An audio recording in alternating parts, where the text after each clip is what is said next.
Last 30 years, Chinatown, I think the whole community have changed completely because Olympic have changed, because they show that Chinese no longer being because it show that give an opportunity that we have all kind of a chance to work and show that thing that we could unbelievable have done. And then most of the people after that certain time, the new generation have better educated, and they get into different field. Come into a different field now. They get doctor now. They get before now we also have hospital now. They take over the French hospital, and all that thing have completely changed. And then the most change is sometimes the library, the Chinatown Library. Chinatown Library is the most busiest library in the city of Los Angeles. There's book going out in and out, so that it really grows. That the new generation always hungry to learn. So adapt into the country, and especially I think that the woman, that before the old timer, my mother's time, the woman come here as we call it 煮饭婆, just take care of the family, you know. But now the new crop, the wife coming over, they mostly educated in China. They are smarter women. They know how to handle.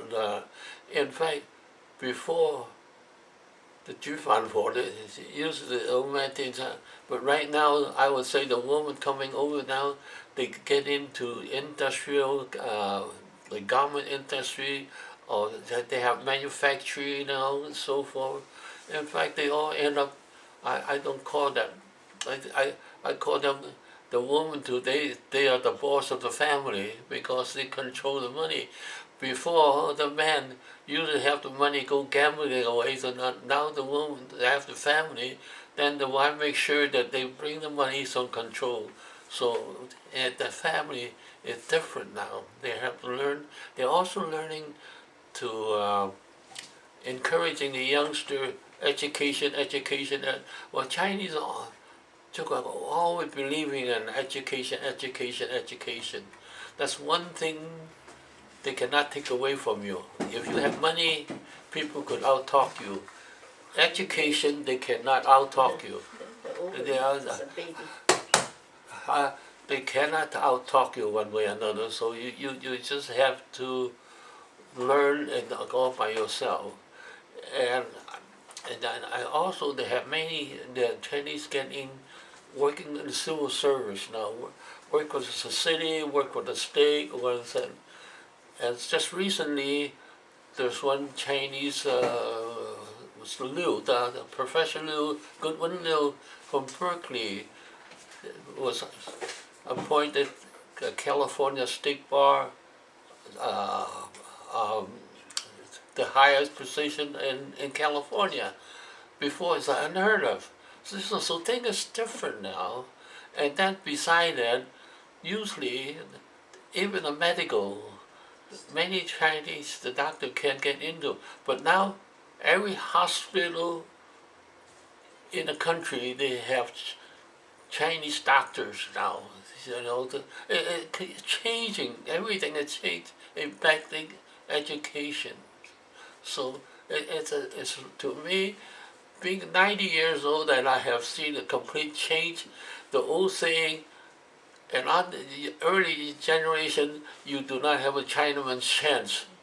But no longer. China have all kind of chance right now because they eager to have higher Chinese.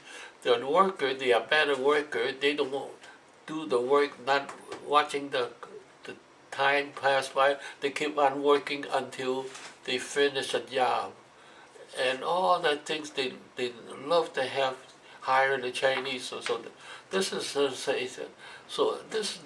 the new generation hope they continue get. If they could afford to go to private school, that would be good, because they have to basically right now, the competition going to college is not that simple. You have to have a certain grade before you could enter the best of college. So this has got the important, before unheard anybody go to the Ivy League school, Yale, Columbia and all that. Now we have many of them. Before in Caltech, a long time ago, that the professor Qin Keisung, the science, he was in Caltech, the first Thomas, and he have done tremendously. By the time that he figured that some of the schools still don't use it, so he make up in mind to return, go back to China. And then, in fact, when he's going back to China, the government tried to stop him because they have too much knowledge. And that went through certain process. At that Korean War, I think America lost a general, got captured, American general, and then they used that for, okay, you let King Kisum return, you let the other general release. So that's some exchange, as I heard. So all that thing have done many things, that And I go back to I've been before I used to go to Taiwan, but when I get active to work on PRC. Because I felt that my generation, that I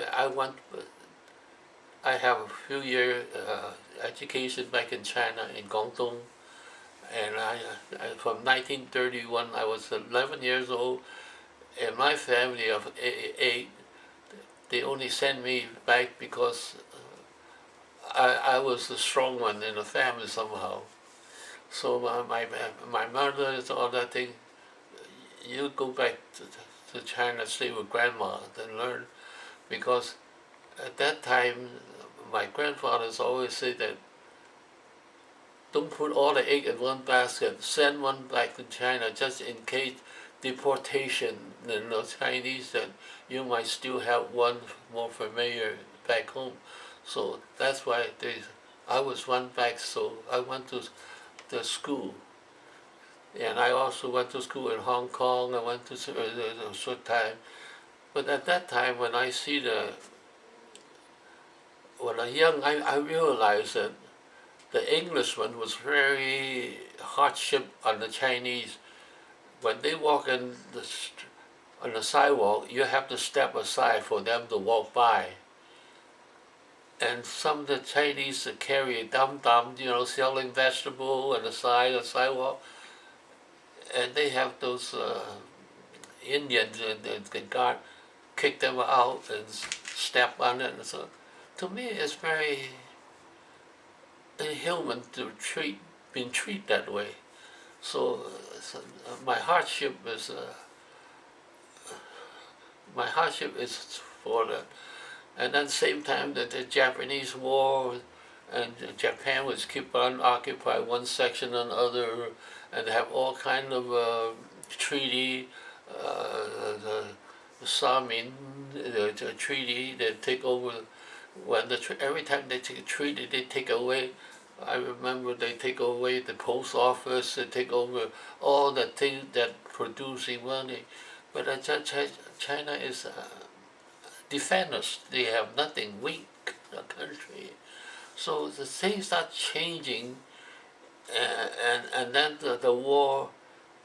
Then I realize when you study, now they're getting old to start studying why Japan occupied China. So, well, Japan only a little space. They don't have nothing. China have everything, all the land resources they could produce. They have all kind of research. So for Japan to be a superior country, they have to occupy to take over China. In fact, they were taking China completely until the communists and Chiang Kai-shek at that time did not do the work, but it's internal. China have so much internal among themselves that everybody want to be a king. So therefore, they're fighting each other. So Japan will keep on coming in little by little bit, but nobody stand together until they until the Japanese war, the Marco Polo, at that time they really declare war. At that time, my folks were saw that China, the war going to be there, and I came back in 1937. From 1931 to 37, I was in China. So when I come back from China, my mind is always have for our people in China, the hardship. So by 1941, the war broke out. I have finished high school at that time. Then I volunteered, so I went in the Navy for 4 years. I joined the Navy because I don't like to sleep in the dirt. I know in the Navy you always have a soft bed and something that's much cleaner. So that's it. So it changed. And after the war, then come back, then I worked for my folks. We've been in the restaurant business, Manzhenlou, to generally restaurant. And then we have 4 brothers who all work together. We built up a very good restaurant, pretty famous, pretty popular. And the old days we call it Manzhenlou. But I used to have a reporter, as Paul Coke. He said, Manzhenlou, very hard for American people. Why don't you change it? Why do you call General Lee? I said, no, we're not General. No, you don't have to worry about it. It's only a name. That's all. So it's only a name, so you don't have to worry about it. So from there on, that we have the restaurant named General Lee. So we have many. So I also have many contact with people.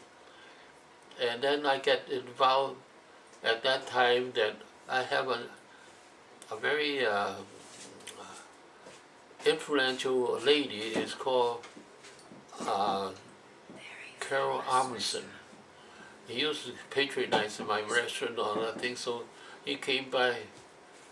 He said, David, why don't you join me? And that we form a community that we can have this as Guangzhou, sister city, Los Angeles, and Guangzhou sister city. So I also one of the founder of that Guangzhou sister city. Then I also was the founder of that Wahib, that the Chinatown community. That when Professor Yang Zhenning came by at that time, so we have a group down there. We have so many things. So I'm very involved in Chinatown, and they are very surprised. But most of in Chinatown, they're pro-Taiwan, they're pro-Chiang Kai-shek. But I'm the only one against them, so they don't like me at all for a long time. I was a blackboard, black sheep, that nobody talked to me.